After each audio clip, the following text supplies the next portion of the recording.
போய் வழங்கியிருக்கிற இரண்டாம் புலிகால் வாழ் பெரியவர்களே, தாய்மார்களே, இளைஞர்களே, உங்கள் அத்தனை பேருக்கும் வீரமுத்தரையர் முன்னேற்ற சங்கத்தின் சார்பிலும் தமிழர் தேசம் கட்சி சார்பிலும் எங்களுடைய மாலை வணக்கத்தை தெரிவித்துக் கொண்டு வருகிற ஜனவரி 25 முத்தரையர்களின் அரசியல் அதிகார மீட்பு மாநாடு தமிழகம் முழுக்க 1,25,00,000 பேர் நமது சமுதாய உறவுகள் வாழ்ந்து கொண்டிருக்கிறார்கள். அதில் வாக்களிக்க தகுதி உடையவர்கள் நம்ம சமூகத்தில் 80,000 to 90,00,000 பேர்.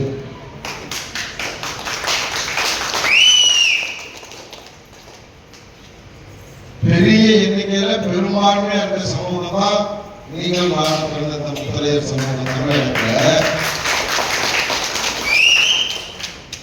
ஆனா தமிழகத்தை ஆளக்கூடிய 2 திராவிட கட்சிகளும் வன்னியர்களுக்கு கொடுக்கிற ஒரு மரியாதைய, நாடார்களுக்கு கொடுக்கிற ஒரு மரியாதைய, பறையர் சமூகத்துக்கு கொடுக்கிற ஒரு மரியாதைய இந்த முத்தரையர் சமூகத்துக்கு கொடுக்கிறது. அப்படி என்னன்னா அவங்களுக்கு மரியாதை கொடுக்குறாங்க. வன்னியர்களை திருப்திப்படுத்த, வன்னியர்களுடைய வாக்குகளை பெற அவர்களுடைய ஒரே தலைமையாக இருக்கக்கூடிய பாட்டாளி மக்கள் கட்சி தலைமையை அதிமுகவோ திமுகவோ கூட்டணியை வச்சு அவர்களை சட்டமன்ற, பாராளுமன்ற, உள்ளாட்சி பிரதிநிதியாக்குகிறார்கள்.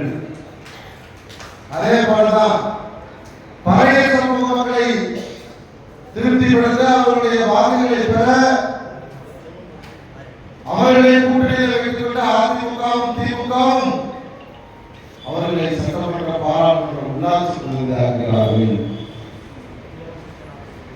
நாமும் பெரும் எண்ணிக்கையில் இருக்க பெரும்பான்மையான சமூகம் தானே. நம்மளைய வாங்க சொல்லி கூட்டணி அந்தஸ்துகளை கூப்பிடுறது இல்லை. ஏன்னா 80-90 சட்டம் சொன்னா எல்லா பேரும் பூமியா போயிட்டான். பேசுறேன், 3ஆவதா நான் பேசுறேன், 2 பேர் பேசி 3ஆவதா பேசுறேன். அப்ப இப்பதான் இந்த சமூகத்தை கட்டமைத்து கொண்டு வந்திருக்கிறோம். வீரமுத்தரையர் முன்னேற்ற சங்கமா, தமிழர் தேசம் கட்சியா, அதுதான் கேட்கிறோம்.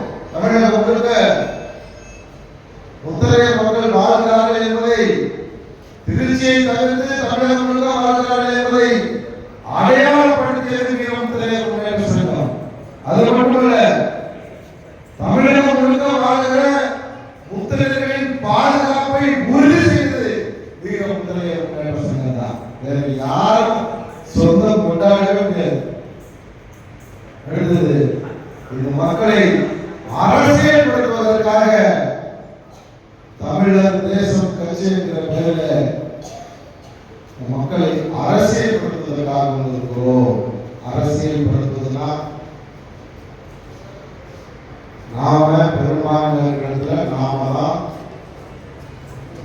பெரும்பான்மையா இருக்க பஞ்சாயத்தில் நாம தான் பஞ்சாயத்து தலைவரா, வார்டு மெம்பரா, பஞ்சாயத்துடைய துணைத் தலைவரா, ஒன்றிய கவுன்சிலரா, இது எல்லாம் பொறுப்பு வரணும். நாம பெரும்பான்மையா இருக்க சட்டசபை தொகுதியில நாம தான் சட்டமன்ற உறுப்பினராக வரணும். இந்த பேராவூரணி சட்டமன்ற தொகுதியில் நம்ம எவ்வளவு கிராமம் இருக்கோம்? ஒரு 300 கிராமம், 200 கிராமம் வச்சுப்போம். நாம தானே சட்டமன்ற உறுப்பினராக இருக்கணும். இப்ப யார் இருக்கா?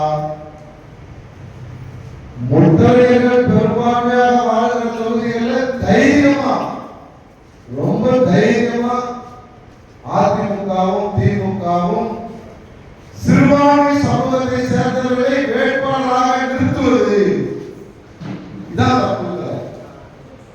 நாடார் பெரும்பான்மையா இருந்தா நாடாருக்கு வாய்ப்பு இருக்கிற அயோக்கிய ராஸ்கல் திமுகவும் அதிமுகவும்,